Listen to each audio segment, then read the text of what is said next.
আমি কান কাটা রমজান।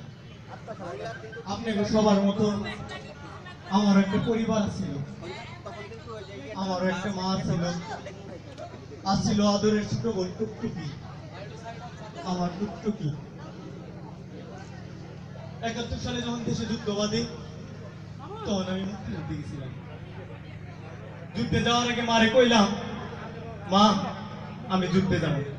মা আমারে কইলো, বাজান রে তুই ছাড়া তো আমার ঘরে আর কেউ নাই বাজান, আম করে রাইখে তুই যুদ্ধে যাস না বাজান।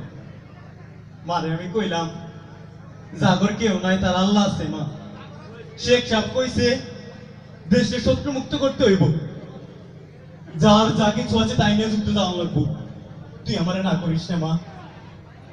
তারপর মারে বুঝাইয়া কইয়া আমি যখন যুদ্ধে যাবো তখন আমার আদরের ছোট বোন টুকটুকি আমারে কইছিল, ভাই যুদ্ধ থেকে আইনের সময় আমার জন্য একটা সাদা পরীর পুতুল নিয়ে আস। আমি কইছিলাম বাচ্চা থাকলে আনন্দ রে বই। তারপর বিভিন্ন জায়গায় যাই ক্যাম্প করছি, পাক বাহিনীর সাথে মুখোমুখি অনেক সংঘর্ষ হয়েছে।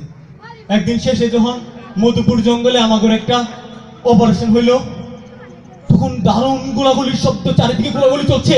হঠাৎ করে করিম আমার পাশে শহীদ, রহিম এই পাশে শহীদ। শাহ শাহ করে একটা গুলি আমার কানের কাছ দিয়ে চলে গেল। একটুর জন্য বাইতে গেছি, আমার কানটা কাটে নাই। একটুর জন্য বাইতে গেছি, আমি শহীদ হই নাই, আমার কানটা বাইতে গেছে, কানটা কাটে নাই।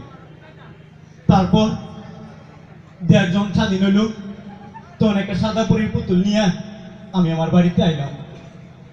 আয়া দেখি আমার বাড়িতে অনেক ভিড়। এরকম চাচা আমার বাড়িতে তো ভিড় কেন, এত মানুষ কেন আমার বাড়িতে?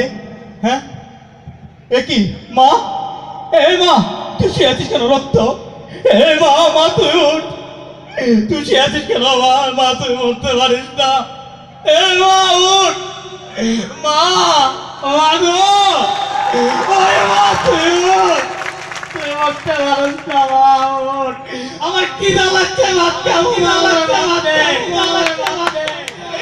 না না একই ঘরে কারো লঙ্গলাস। হ্যাঁ আমি একই দেখছি কারো লঙ্গলাস। বোন টুকটুকি, আমার টুকটুকি, এই যে বোন আমি তোর পুতুল নিয়েছি বোন, সাদা পরের পুতুল, তুই না কইছিলি বোন এই বলতে বলতে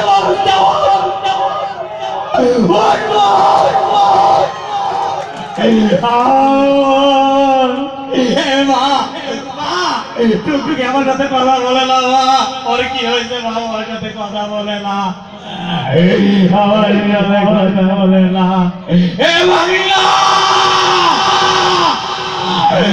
আমি তো আজ বিজয় উল্লাস করবো, নাই রাজগুলোকে কবর দেব, আমি তোর মুখে আজ পতাকা উড়াবো, না আমার মা বোনের কবর করব।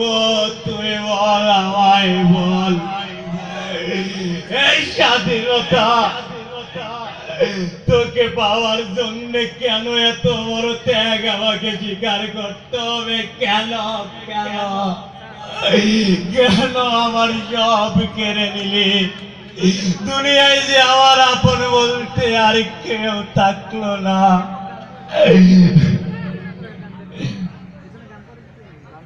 তারপর অনেক বছর হয়ে গেছে, এখন আমি চুরি করি, একটা দেয়, এখন আমি চুরি করি। তো একদিন মনে মনে কইলাম যে দেশের জন্য এত কিছু করলাম, এই দেশে তো সব সোনার মানুষ থাকবে, চুর টাকায় এই দেশে থাকতে পারে না। তারপরে কইলাম এই জীবনের শেষ চুরি, আর জীবনে চুরি করবো না। ভাগ্যে লিখন ওই দিন ধরা পড়লাম। কাশে মাস্টার গ্রামে পঞ্চায়েত গিয়া আমার কইলো, এই রমজান হয় 10,000 টাকা দিবি, না তোর একটা কান কাটা হবে। আমি কইলাম টাকা থাকলে তো আর চুরি করি না।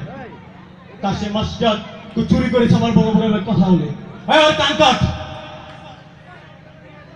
সবাই সম্মতি দিল। একটা মানুষ আমার পক্ষে কথা বললো না। রবি ছুরি নিয়ে আসতেছিল। এবার রবি তুই ছুরি নিয়ে আসতেছিস কেন ভাই? ভাই কি হয়েছে তোর ভাই? ভাই তুই সত্যি আমার কান কাটবি নাকি?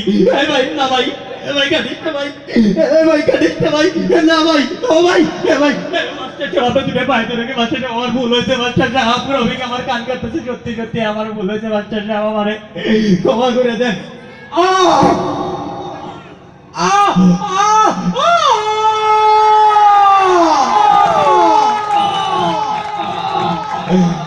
আমার কান আমার কান কোথায়? রক্ত কেন?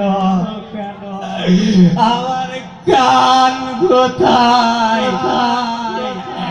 ওরা ওর কানটা কাইটা নিল। বাংলার মানুষ,